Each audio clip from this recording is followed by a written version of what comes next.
Amazon ప్రస్తావన సాధారణంగా దట్టమైన అడవులను సూచిస్తుంది. అయితే ఇటీవలి ఆవిష్కరణ దాని ఉపరితలం క్రింద దాగి ఉన్న మనోహరమైన రహస్యాన్ని ఆవిష్కరించింది. పరిశోధకులు ఆకులపై నుండి లిడార్ స్కానింగ్ను ఉపయోగించి ఒకప్పుడు అమెజాన్ నడిబొడ్డున అభివృద్ధి చెందిన విస్తారమైన నగరం యొక్క అవశేషాలను కనుగొన్నారు. ఆశ్చర్యకరంగా, ఈ నగరం 6,000 కంటే ఎక్కువ నివాసాలను కలిగి ఉంది. విశాలమైన రోడ్లు, వ్యవసాయ భూములు మరియు కాలువలతో పూర్తి చేయబడింది. ఈ ప్రాంతం గురించి ముందస్తు అంచనాలను సవాలు చేస్తుంది.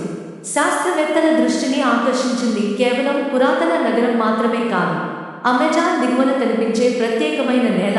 దీనిని తరచుగా అమెజోనియన్ డార్క్ ఎర్త్, ఎడీ లేదా బ్లాక్ గోల్డ్ అని పిలుస్తారు. సాధారణ నేలలా కాకుండా ఎడీ సార్వత్రికమైనది కాదు మరియు వ్యూహాత్మకంగా నిక్షిప్తం చేయబడింది. ఇది అధిక సారవంతమైనదిగా చేస్తుంది. నత్రజని, పొటాషియం మరియు భాస్వరం వంటి ముఖ్యమైన పోషకాలతో సమృద్ధిగా కుళ్ళిన సేంద్రియ పదార్థాలతో పాటు ఈ నేల మానవులు మొదట నివాసాలను ఏర్పరచుకున్న పురాతన కాలం నాటిది. ఎడీ అనేది సహజమైన సంఘటన కాదు, బదులుగా ఇది ఉద్దేశపూర్వక మానవ ప్రయత్నాల ఫలితం.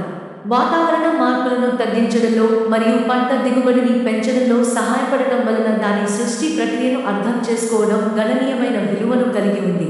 ఇది తీవ్రమైన శాస్త్రీయ ఆసక్తిని కలిగిస్తుంది.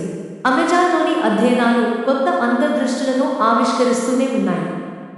2017లో శాస్త్రవేత్తలు సహజంగా పెరిగిన వాటి కంటే 5 రెట్లు ఎక్కువ సాగు చెట్లు ఉన్నాయని కనుగొన్నారు. ఇది పురాతన స్థావరాలకు సంబంధాన్ని సూచిస్తుంది.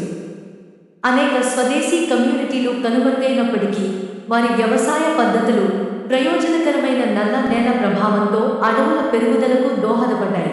ఈ మట్టి పొరలు 12.5 అడుగుల మందం అమెజాన్ అంతటా విస్తృతంగా వ్యాపించాయి మరియు బూడిద, గుంట్లు, ఎముకలు మరియు నత్తలు వంటి అకర్బన పదార్థాలతో పాటు ఆహార స్క్రాప్లు, మలం మరియు మూత్రం వంటి సేంద్రియ వ్యర్థాలతో కూడి ఉంటాయి. ముఖ్యంగా స్థానిక సంఘాలు ఇప్పటికీ ఈ మట్టిని ఉపయోగిస్తున్నాయి. అమెజాన్ యొక్క నల్ల నేల యొక్క ఆకర్షణ 1870ల నాటిది. పాశ్చాత్యులు మొదట చుట్టుపక్కల ఉన్న ఎర్ర నేలకి దాని పూర్తి విరుద్ధతను గమనించారు. అయినప్పటికీ రహస్యం కొనసాగింది. ఈ పొరలు యాదృచ్ఛికంగా లేదా ఉద్దేశపూర్వకంగా రూపొందించబడిందా? గత సంవత్సరం మట్టి పరీక్ష స్థానిక అంతర్దృష్టులతో కలిపి ఈ మట్టి దెబ్బలు ఉద్దేశపూర్వకంగా రూపొందించబడినవి.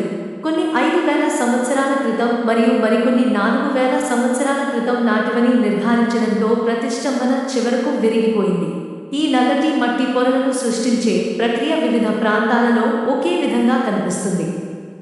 ఆహార వ్యర్థాలు దిగువన వ్యాపించాయి, తరువాత మలం మరియు పైన బొగ్గు ఉంటుంది. ఈ పదార్థాలు కుళ్ళిపోతున్నప్పుడు అవి చుట్టుపక్కల నేల కంటే 7.5 రెట్లు ఎక్కువ కార్బన్ను సంగ్రహించే సారవంతమైన పొరను ఏర్పరుస్తాయి. సేంద్రియ పదార్థం నుండి బ్లాక్ కార్బన్ ఏర్పడటం వలన ఈ కార్బన్ సంగ్రహణ శతాబ్దాలుగా స్థిరంగా ఉంటుంది. కంపెనీలు ఇప్పుడు నేల ఫలదీకరణం మరియు వాతావరణ మార్పులను తగ్గించడానికి ఈ పద్ధతిని ఉపయోగించడాన్ని అన్వేషిస్తున్నాయి. అటువంటి సంస్థ కార్బన్ గోల్డ్ బయోచార్ను ఉత్పత్తి చేస్తుంది. ఇది మొక్కలకు ఎరువుగా పనిచేస్తుంది, కార్బన్ను సీక్వెస్టర్ చేస్తుంది, నీటిని నిలుపుకుంటుంది మరియు పోషకాల నష్టాన్ని నివారిస్తుంది. అమెజోనియన్ బ్లాక్ క్లే పురాతన మానవ చాతుర్యానికి నిదర్శనం మరియు ఆధునిక పర్యావరణ సవాళ్లకు సంభావ్య పరిష్కారం.